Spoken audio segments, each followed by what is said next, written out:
नमस्कार, India voice देख रहे हैं आप और मैं हूं आपके साथ सुचित्रा गुप्ता। वक्त तो चला है रिपोर्टर लाइव का, जहां पर दिन भर की तमाम बड़ी खबरें हमारे संवाददाता सीधा ग्राउंड जीरो से आप तक पहुंचाते हैं। रुक कर लेंगे आज की पहली खबर का।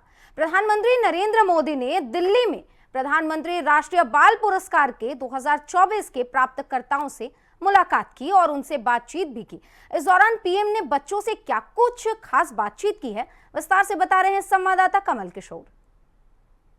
प्रधानमंत्री नरेंद्र मोदी ने दिल्ली में 2024 के प्रधानमंत्री राष्ट्रीय बाल पुरस्कारों से मुलाकात की और उनसे बातचीत की। प्रधानमंत्री मोदी ने 4 साहिबजादों की शहादत को याद करते हुए कहा कि देश हित से बड़ा कुछ नहीं। प्रधानमंत्री नरेंद्र मोदी ने कहा कि आज हम तीसरे वीर बाल दिवस के कार्यक्रम में भाग ले रहे हैं, जहां हमारी सरकार साहिबजादों की वीरता और बलिदान को याद करने के लिए इस दिन को मनाना शुरू किया। आज हमारे देश के 17 बच्चे पुरस्कार प्राप्त कर रहे हैं। उन्होंने दिखा दिया कि युवा और उनके परिवार कितने सक्षम है।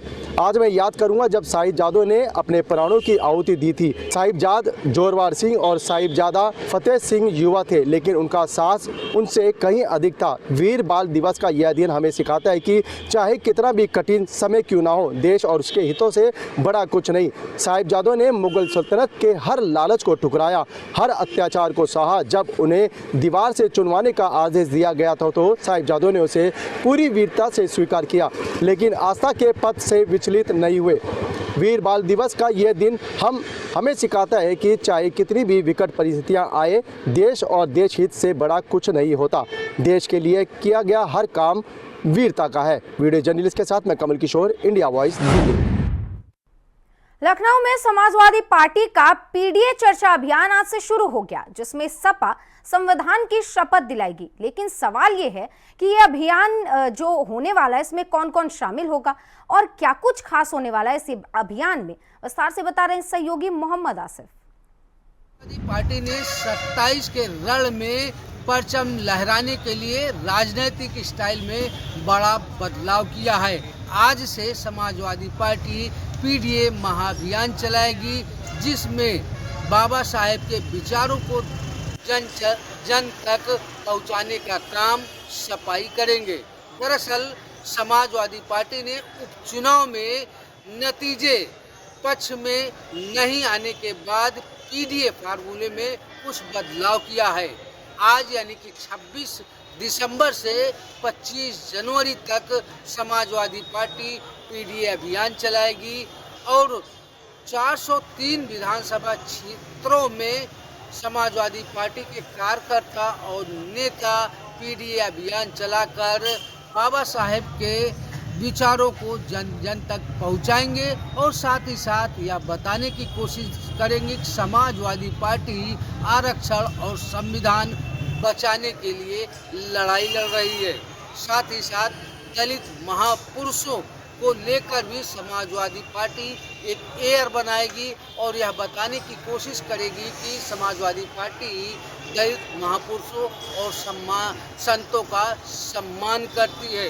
समाजवादी पार्टी ने पहले ही बयान दिया है कि बीजेपी संविधान और आरक्षण को खत्म करना चाहती है, लेकिन समाजवादी पार्टी इसे खत्म नहीं होने देगी। फिलहाल जिस तरह से 26 दिसंबर से 2024 से 25 जनवरी 2025 तक समाजवादी पार्टी का पीडीए अभियान और दलित महापुरुषों के विचारों को जन तक पहुंचाने का यह फार्मूला कितना सफल होता है और कितने दलित समाजवादी पार्टी के विचारों से जुड़ते हैं, यह समय ही बताएगा। लेकिन यह अभियान कहीं न कहीं बीजेपी और बसपा का टेंशन बढ़ाने वाली है। सहयोगी फैज के साथ आसिफ बेग, इंडिया वॉइस। दिल्ली विधानसभा चुनाव में महज कुछ ही दिन बाकी है। इसी बीच पार्टियों में वार पलटवार का दौर भी शुरू है। दिल्ली में बीजेपी महिला मोर्चा के सदस्यों ने आपकी महिला सम्मान योजना को लेकर आपके राष्ट्रीय संयोजक यानी कि अरविंद केजरीवाल के आवास के बाहर विरोध प्रदर्शन किया। लेकिन क्यों, क्या आपत्ति रही, विस्तार से बता रहे हैं सहयोगी कमल किशोर। मुख्यमंत्री महिला सम्मान योजना को लेकर विवाद बढ़ता जा रहा है। जहां आम आदमी पार्टी दिल्ली विधानसभा चुनाव से पहले लगातार योजनाओं की घोषणा कर रही है, तो वहीं दूसरी तरफ विपक्षी पार्टी बीजेपी महिला मोर्चा ने आम आदमी पार्टी पर महिलाओं को गुमराह करने का आरोप लगाया। दिल्ली के मुख्यमंत्री अरविंद केजरीवाल के आवास के बाहर जोरदार प्रदर्शन भी किया। इस दौरान पुलिस ने प्रदर्शन कर रही महिलाओं कार्यकर्ताओं पर हिरासत में लिया। प्रदर्शन का नेतृत्व कर रही बीजेपी महिला मोर्चा की अध्यक्ष ऋचा मिश्रा पांडे ने केजरीवाल सरकार पर वादा खिलाफी का आरोप लगाया। उन्होंने कहा कि पंजाब में भी महिलाओं से 1000 रुपये देने का वादा किया था, जो आज तक पूरा नहीं हुआ। अब दिल्ली में 2100 रुपये का झूठा वादा कर महिलाओं को धोखा दिया जा रहा है। यह योजना सिर्फ वोट बटोरने के लिए है। पूर्व महिला मोर्चा प्रदेश अध्यक्ष योगिता सिंह ने दावा किया है कि यह योजना सिर्फ चुनावी लाभ उठाने के लिए चलाई गई। फर्जी रजिस्ट्रेशन के जरिए महिलाओं का पर्सनल डेटा कलेक्ट किया जा रहा है। यह धोखाधड़ी है और हम इसके खिलाफ कानूनी कार्रवाई की मांग करते हैं। वीडियो जर्नलिस्ट के साथ मैं Kamal Kishore, India Voice, Delhi. Congress party के कार्यकर्ताओं ने जिला कलेक्ट्रेट गाजियाबाद पहुंचकर अपना विरोध जताते हुए प्रभात पांडे की मौत के जांच की मांग की और राष्ट्रपति के नाम एक ज्ञापन सौंपा है। क्या कुछ है पूरा खबर, ये विस्तार से बता रहे हैं सहयोगी प्रथम चौधरी। गाजियाबाद में आज जिला मुख्यालय पर कांग्रेस के कार्यकर्ताओं ने जमकर विरोध प्रदर्शन किया और नारेबाजी भी की।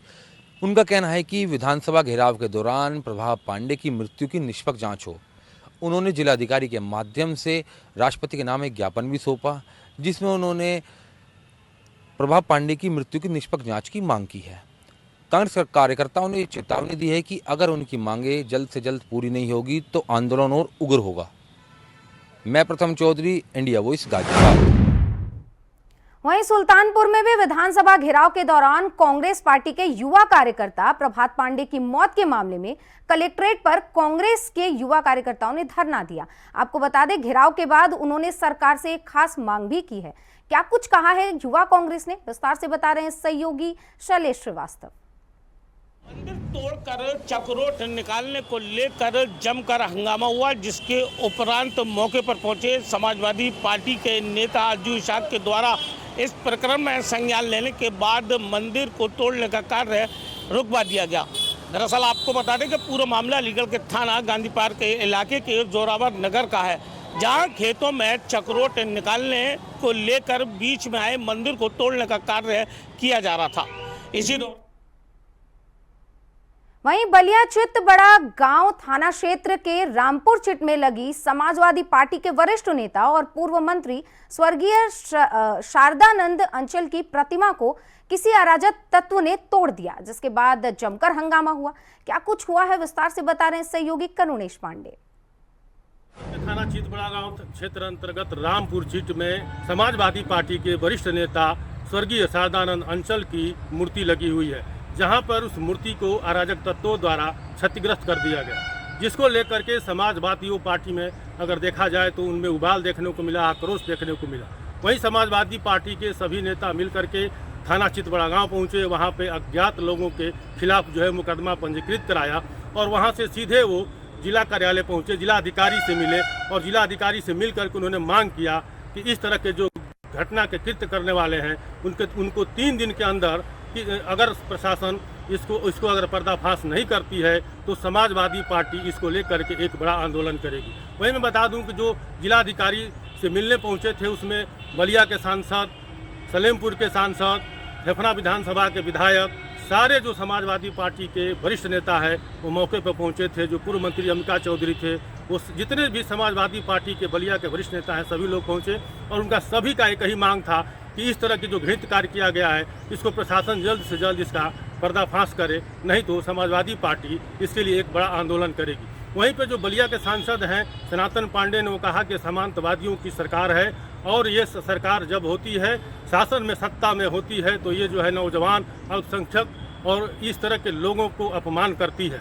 अगर इस भारतीय जनता पार्टी के शासन में इस तरह का घृणित कार्य हुआ है, इसको अगर 3 दिन के अंदर अगर यह शासन इसको पर्दाफाश नहीं करती है तो समाजवादी पार्टी जो है इसको लेकर के एक बड़ा आंदोलन खड़ा करेगी।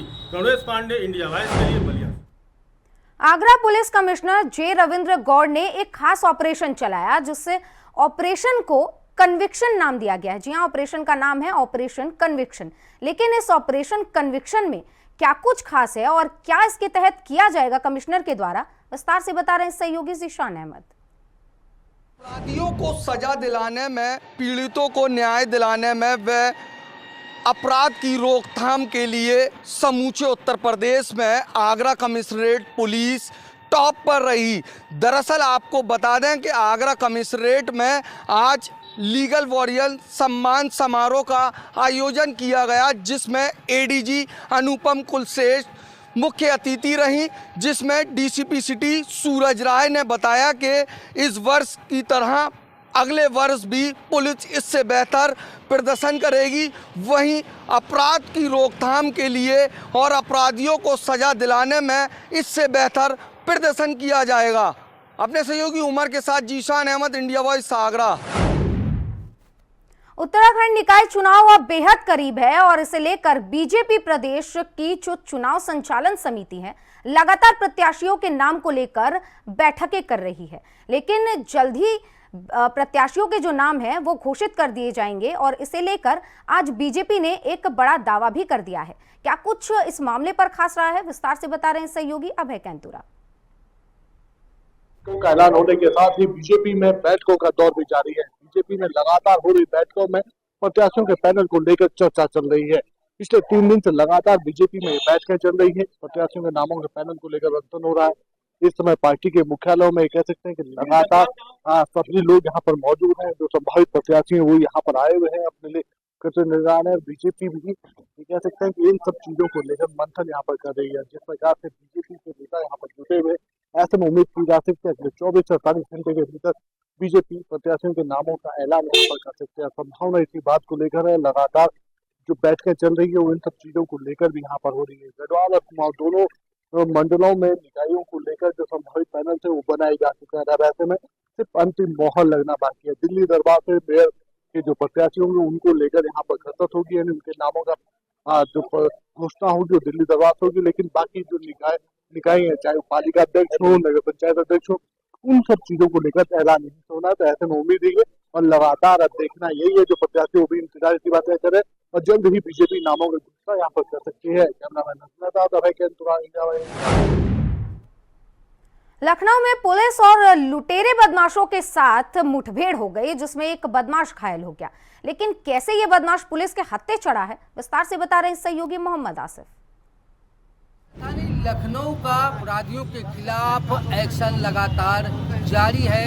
बुधवार की रात पुलिस एनकाउंटर में 2 अलग अलग थाना क्षेत्रों में 4 बदमाशों को गोली लगी। यह बदमाश लूट और पूर्व सैनिक के घर पेट्रोल बम फेंकने के आरोपी बताए जा रहे हैं। दरअसल राजधानी लखनऊ में अपराध को देखते हुए कमिश्नरेट पुलिस पूरी तरह से सक्रिय हो गई है।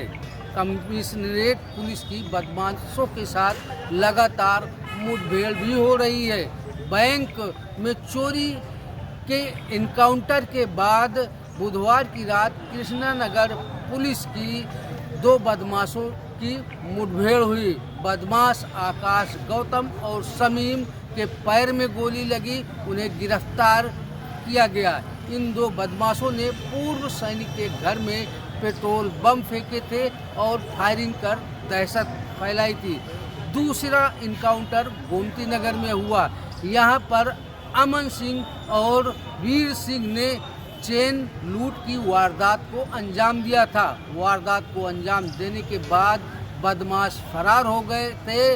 इन बदमाशों की बुधवार की रात पुलिस ने घेराबंदी किया। घेराबंदी के दौरान बदमाशों ने पुलिस टीम पर फायर झोंका।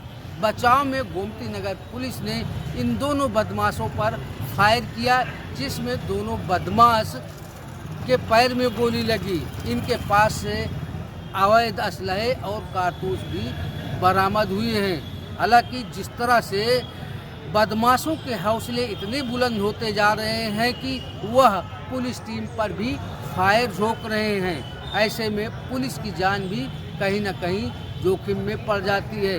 फिलहाल 4 बदमाश एनकाउंटर में घायल हुए, उन्हें जेल भी भेजा गया।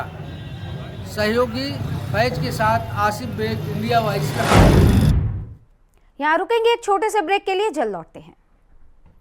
ब्रेक के बाद एक बार फिर से खबरों में आगे बढ़ेंगे। खबर अलीगढ़ से है, जहां मंदिर तोड़कर चक्रोड निकालने का जो मामला सामने आया है उसके बाद पूरे इलाके में हंगामा हो गया।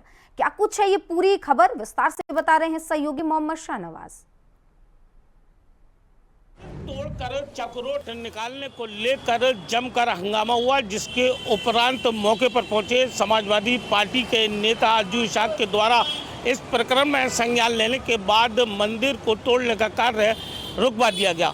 दरअसल आपको बता दें कि पूरा मामला अलीगढ़ के थाना गांधी पार्क के इलाके के जोरावर नगर का है, जहां खेतों में चक्रोट निकालने को लेकर बीच में आए मंदिर को तोड़ने का कार्य किया जा रहा था।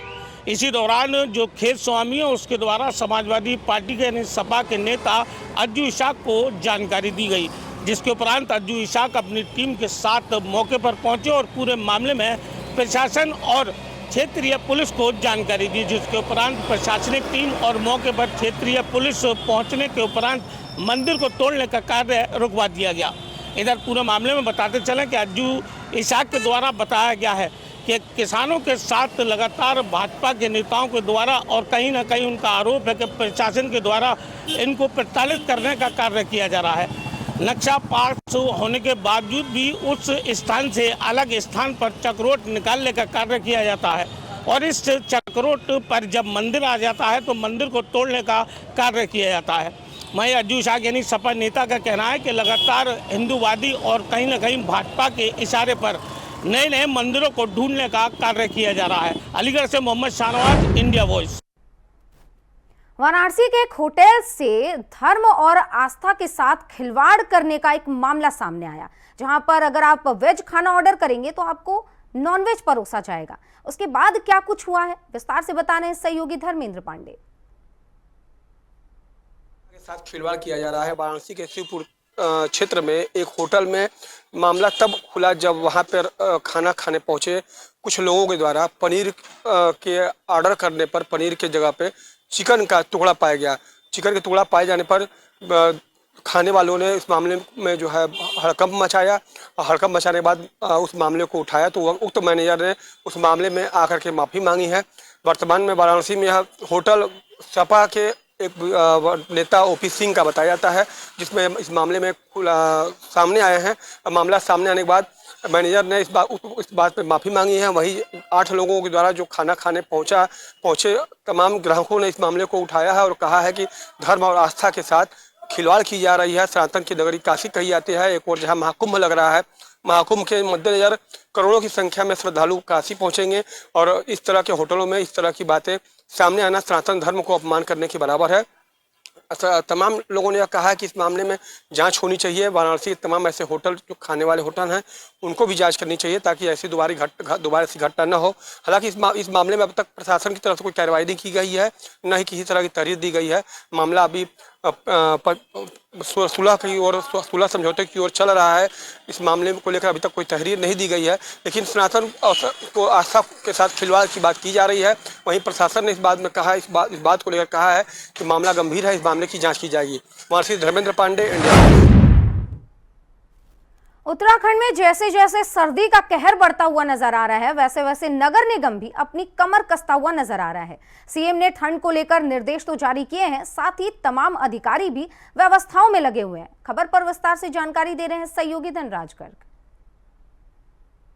सर्दी का प्रकोप लगातार बढ़ता हुआ नजर आ रहा है और जिसके चलते कहीं ना कहीं अब नगर निगम ने भी अपनी कमर कस ली है, क्योंकि जो नगर निगम में नवनियुक्त नगर आयुक्त आई है नमामि बंसल, उन्होंने साफ तौर पर कहा है कि सर्दी को देखते हुए कहीं ना कहीं पहले से ही जो तैयारियां हैं वो पूरी की गई हैं और अब कहीं ना कहीं उन तैयारियों को आगे बढ़ाने का प्रयास लगातार किया जा रहा है। क्योंकि यदि रैन बसेरों की बात करें तो रैन बसेरे इस समय जो राजधानी देहरादून की बात करें तो 4 रैन बसेरे इस समय चल रहे हैं और जिनको दुरुस्त करने का काम भी कहीं ना कहीं कि नगर निगम के द्वारा किया जा रहा है। उसके साथ ही उन्होंने बताया कि जो 40 जगह ऐसी चिन्हित की गई है कि जहां पर अलाव जलाने का काम किया जा रहा है, क्योंकि उत्तराखंड को एक पर्यटन नगरी कहा जाता है और पर्यटन लगातार यहां पर दूर दूर से आते हैं और उनको सर्दी से किसी भी तरह की कोई दिक्कत ना हो, उसके लिए तमाम इंतजाम कहीं ना कहीं नगर निगम के द्वारा किए जा रहे हैं। उसके साथ ही उन्होंने कहा है कि आने वाले समय में जिस तरीके से कहा जा रहा है कि सर्दी अधिक बढ़ेगी तो सर्दी के साथ साथ कहीं ना कहीं जो अलाव की जगह हैं उनको अधिक बढ़ाया जा सकता है और उसके साथ ही रैन बसेरों की जो संख्या है उनको भी बढ़ाने का काम किया जा सकता है। लेकिन देखिएगा कि सर्दी से बचने के लिए लगातार जो नगर निगम है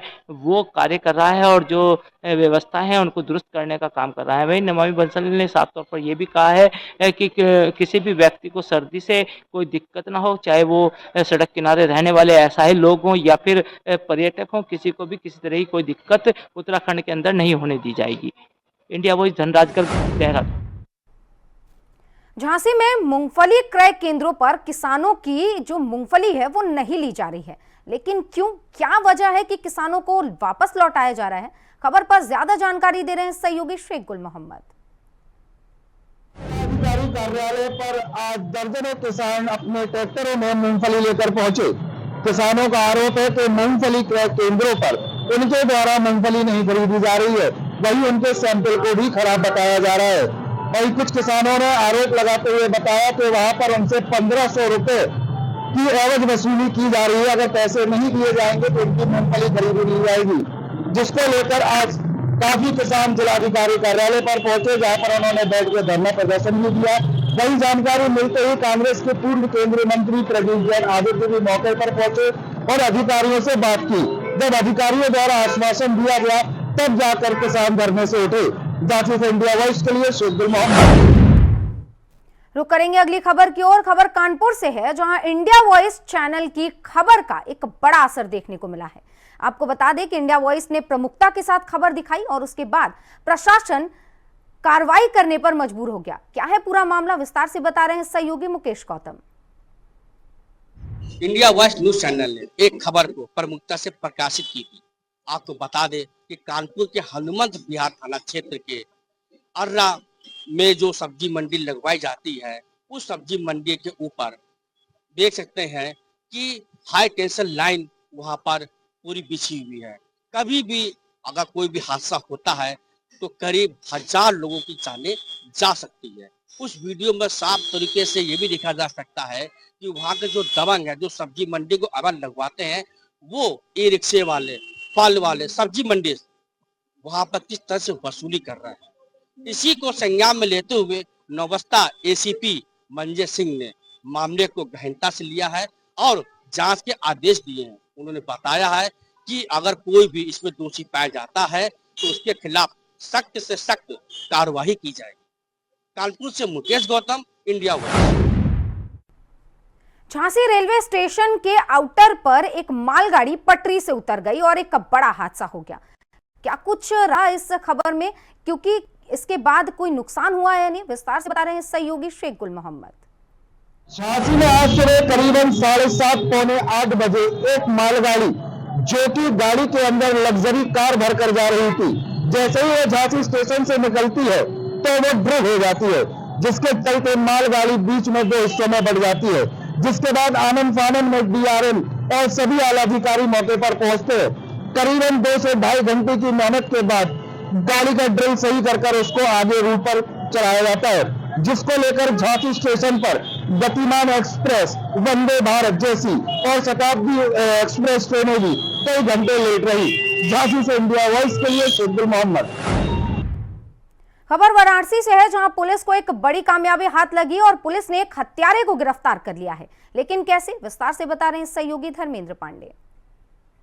रामगढ़ थाना अंतर्गत फूजाबाद क्षेत्र में बीते 24 घंटे पूर्व 8 वर्षीय बालिका के अर्धनग्न शव मिलने का मामला रामगढ़ पुलिस ने आज सुलझा लिया है। फूजाबाद में बीते 24 घंटे के अंदर में 8 वर्षीय एक बालिका का शव प्राइमरी पाठशाला में पाया गया, जिसको लेकर क्षेत्र में हड़कंप मचा। रामनगर पुलिस वाराणसी कमिश्नरेट की पुलिस ने इस मामले में तहकीकात जारी की। कुछ ही समय बाद पता चला कि उसी के बगल में रहने वाला एक पड़ोसी था, जिसने इस मामले में पुलिस ने गिरफ्तार किया है। फूजाबाद के क्षेत्र के रहने वाले व्यक्ति को रामनगर पुलिस ने गिरफ्तार किया है। पुलिस के द्वारा यह बताया गया है कि उस वक्त 8 वर्षीय जो है बालिका जब घर से बाहर निकली, किसी बगल में सामान को लेने निकली, उसी वक्त जो है उस बगल पड़ोसी फिराक में था। उस पड़ोसी ने फिराक में रहते हुए बालिका को अगवा किया। अगवा करने के बाद बालिका के साथ दुष्कर्म करने की कोशिश की। दुष्कर्म में नाकाम होने की वजह से, मामले के खुल जाने की वजह से बालिका को उसने गला दबा करके हत्या की और उस बोरे में भर करके लाश को ठिकाने लगाने के लिए प्राइमरी पाठशाला के अंदर डाला, ताकि लोगों को उस पर शक न हो सके। लेकिन रामनगर पुलिस ने छानबीन कर मामले को का खुलासा किया है और उक्त पड़ोसी इरफान को गिरफ्तार करके पुलिस ने हल्की मुठभेड़ की है। मुठभेड़ के दौरान पुलिस ने अभियुक्त के पैर में गोली लगी है और देर रात पुलिस ने गिरफ्तार कर इस मामले में बड़ी कार्रवाई की है और इस हृदय विदारक घटना में अभियुक्त को गिरफ्तार कर मामले का खुलासा किया है। इसी के साथ रिपोर्टर लाइव में आज के लिए बस इतना ही। देश और दुनिया की तमाम बड़ी खबरों के लिए आप बने रहिए इंडिया वॉइस के साथ। नमस्कार।